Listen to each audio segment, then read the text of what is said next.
Aquarius workshop. Let go of self-rejection by the superimposed conscience.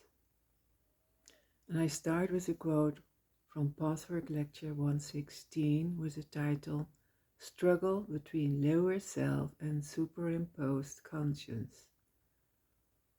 And the quote is as follows. It is important to understand that what stands between you and your inner real self is not only your errors and misconceptions, your false images and distortions, your lower self, but the superimposed conscience. It is the latter that creates so much confusion and often prevents you from freedom and truth. It is this superimposed conscience that induces you to reject yourself as a human being. End of quote from Pathwork Lecture 116. To feel safe as a child, we perceived parents as perfect and infallible. It is impossible for a child to believe that parents are severe, intolerant, and cruel. How can the child feel safe and protected and want to be loved by people who he has to admit are cruel? He can't. Therefore, the child prefers to believe that parents are cruel only because it is not good enough and deserves punishment. The child believes that if it is good enough, its parent will be perfect and loving. It is a necessary survival strategy for a child to terrorize himself with self-loathing and self-rejection by constantly brainwashing himself with the falsehood that he is bad and worthless, instead of admitting that the authorities he depends on are imperfect. Every rejection, any lack of love, recognition, admiration, or approval is experienced by the child as painful, unsafe, and as confirmation of worthlessness. Fearing further pain, the child thinks it can protect itself by creating an idealized self-image with a severe, intolerant, and cruel superimposed conscience. Until we face and accept this painful truth about ourselves, we cannot accept happiness, for both acceptances are linked.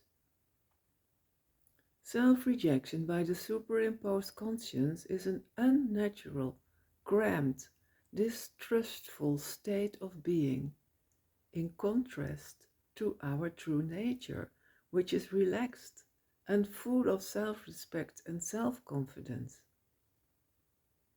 In this workshop you will investigate with a loving curiosity, based on 3 themes of the Pathwork Lectures, how we can let go of the self-rejection by the superimposed conscience. The first theme: experiencing the reality of your educators.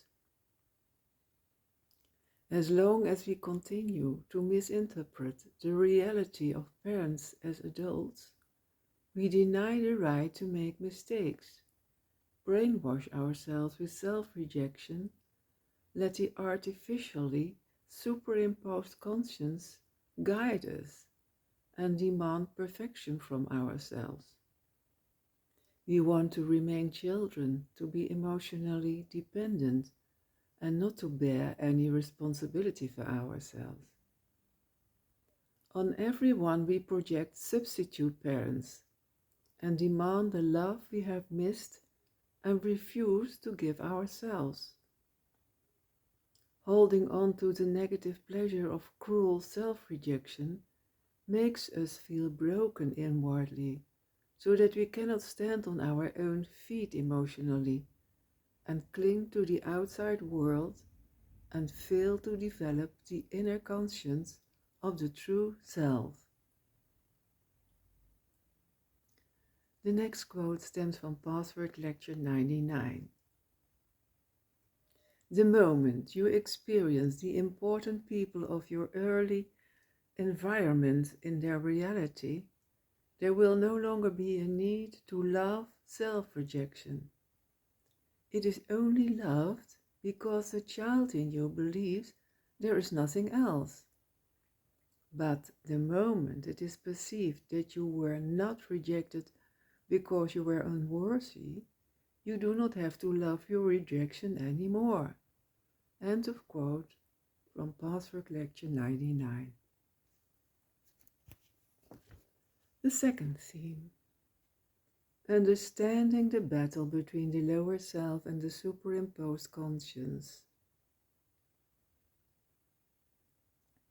As long as we are not fully aware of this superimposed moralizing conscience, an inner battle takes place.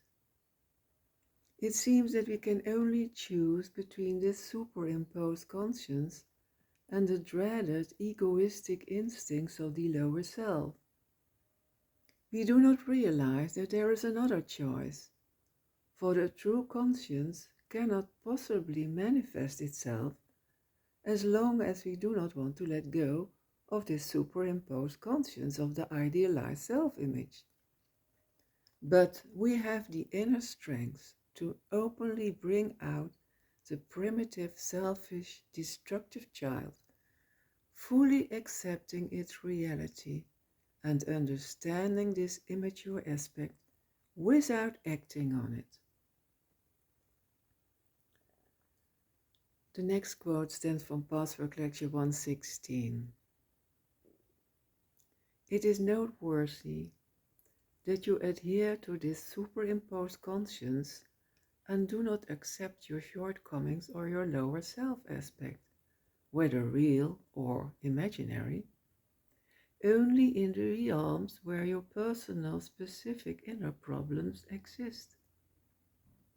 When you consider them in the light of this specific struggle, you will understand how your inner problems and this particular struggle are connected. End of quote from Pathwork Lecture 116. The third and the last theme. Recognize the two fundamental reasons for self-rejection. The first reason for self-rejection is trying to get more than we are willing to give. We dramatize and have pretensions. We don't really love but pretend. The second reason for self-rejection is to make unrealistic, perfectionistic demands out of pride, vanity, the need to control others, to impress, the fear of being true to ourselves because we crave admiration and approval. Thus, knowingly or unknowingly, we violate the universal laws and at the same time reject the birthright to happiness. For only by accepting the truth about ourselves can we accept the bliss of the true self.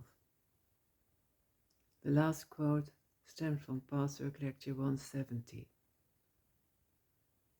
To the extent you reject yourself, to that extent you cannot bear happiness. You cannot sustain feelings of joy, bliss, or pleasure. Reasons for self-rejection are basically two fundamental ones. All self-rejection must fall into either of these two categories or a combination of them. As you already know, there is a very exacting mechanism in you which, regardless of your conscious rationalizations and self-deceptive devices, knows with an inner wisdom exactly where you violate universal laws, where you cheat on life and perhaps try to get more than you wish to give. End of quote from Pathwork Lecture 170. More information you will find on my website. I wish you peace and all the best. Thank you.